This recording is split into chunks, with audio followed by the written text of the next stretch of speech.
Balias Grace Emmanuela, 18 ans, admise au baccalauréat session 2014-2015 avec 348 points. Alida Dambélé, 14 ans, lauréate au BEPC avec 188,56 points. Et Doris Kwame, 10 ans, admise au CEPE avec 160,5 points.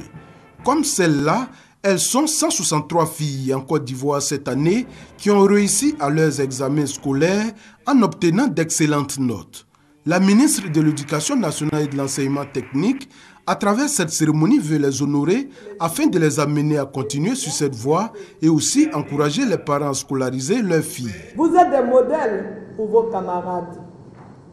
Demeurez-y par votre acharnement au travail. C'est ainsi que vous continuerez à recevoir les honneurs et la reconnaissance de la République. Faites tache d'huile autour de vous.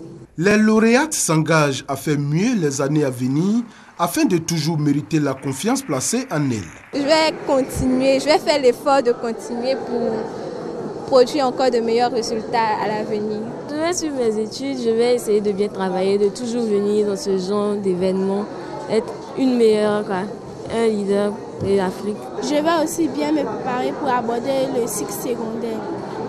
Je remercie mes encadreurs, je remercie mon maître de maison et je remercie mes parents. Pour cette cérémonie symbolique, seulement 40 lauréates étaient présentes sur les 163. Les lauréates du CEPE et du BEPC ont reçu chacune un diplôme et un kit scolaire. Quant aux bachelières, elles ont reçu chacune un ordinateur portable et un diplôme. Les personnes âgées, les personnes du troisième âge au cœur des préoccupations. Alors, un atelier pour améliorer leur situation. À ce rendez-vous, le ministère du Budget, des associations de personnes âgées et les directeurs des affaires sociales. Objectif, recueillir le plein de contributions pour enrichir ce rapport sur l'étude des conditions des personnes âgées avant sa validation. À terme, le dit rapport, produit par la direction de la protection sociale sur un mois, vise à mettre à la disposition de l'État des données. L'État a pris la pleine mesure de la situation des personnes âgées et il s'engage effectivement à faire la promotion et la protection des droits de ces personnes-là qui, pendant longtemps, ont été présentées comme des populations marginales. L'objectif de cette étude est de disposer des données actualisées pour une prise en compte réelle des populations âgées, tout en élaborant une stratégie réelle de prise en charge.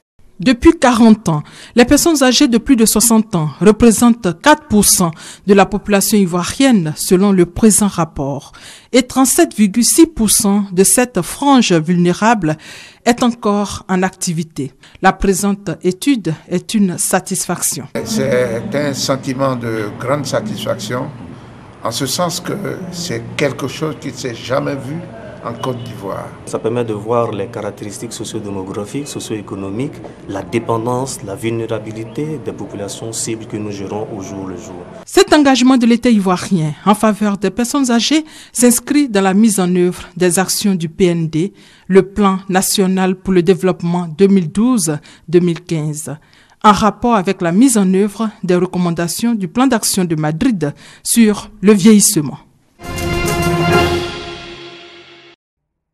Le paludisme, encore un problème de santé publique avec 40% des motifs de consultation médicale selon le ministère de la Santé, dont les innovations pour intensifier la lutte contre cette pandémie se veulent multiples. Rapprochement de la prise en charge et de la prévention des populations, dépistage obligatoire du paludisme, mise à la disposition des structures privées de santé d'intrants tels la moustiquaire imprégnée. Coût de ces actes pour ces 3 années à venir, 59 milliards de francs CFA, un don du Fonds mondial de la lutte contre le paludisme. C'est pour prendre en charge le dépistage, les achats, les intrants liés au paludisme, les médicaments et la prise en charge de la population. Et aussi l'achat des moustiquaires imprégnés longue durée d'action. Sur ces 3 ans également, la performance des acteurs pourra générer des ressources additionnelles pour la lutte contre le paludisme, une autre innovation qui ne laisse indifférent. Pour nous, à Yamoussoukro, ce serait un véritable partenariat aussi avec le secteur privé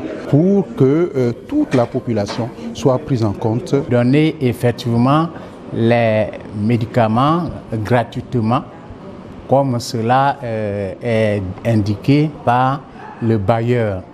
Il faut également encourager la population à faire de la prévention, c'est-à-dire en dormant sous les moustiquaires imprégnés. Normal, poursuit le représentant de la ministre de la Santé, il s'agit pour les populations et les acteurs d'emboîter le pas au Fonds mondial de la lutte contre le paludisme et l'État ivoirien dont la contrepartie s'élève à 4 milliards de francs CFA pour traduire la vision du chef de l'État, aller à l'émergence grâce à la bonne santé des populations.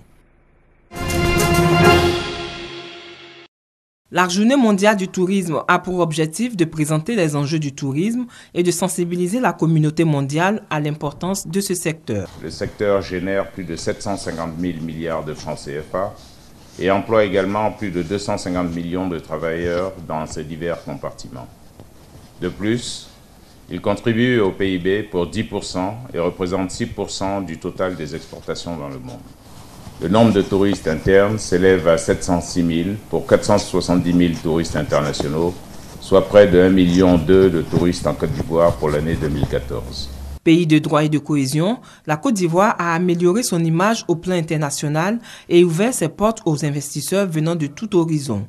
Déjà avec les hôtels en chantier avancé dans le district d'Abidjan, il faut s'attendre à plus de 3 000 emplois directs et 9 000 emplois indirects. Notre pays ayant un potentiel énorme, dans toutes nos régions, il nous revient aujourd'hui et demain de redoubler d'ardeur au travail et faire montre d'imagination afin que la destination Côte d'Ivoire soit très prochainement l'une des plus attrayantes de la sous-région d'Afrique de l'Ouest.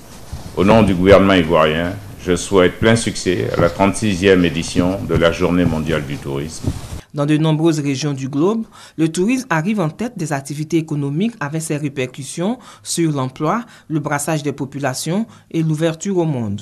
En Côte d'Ivoire, la célébration officielle de la Journée mondiale du tourisme aura lieu le 8 octobre prochain à Korogo.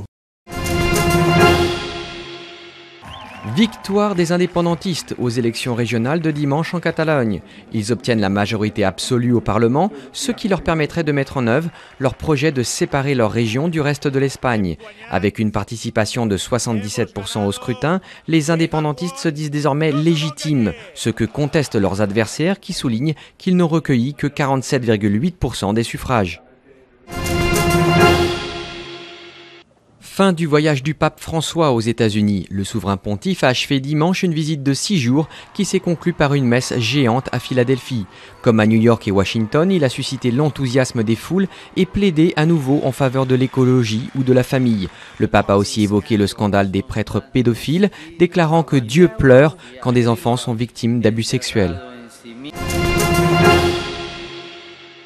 Une super lune de sang, c'était le spectacle qu'une partie des terriens ont pu admirer dans la nuit de dimanche à lundi. De l'Amérique à l'Inde, en passant par l'Europe et l'Afrique, les curieux ont pu assister pendant 1 heure environ à ce phénomène exceptionnel qui se produit quand la lune est au plus proche de la Terre et s'aligne avec le Soleil.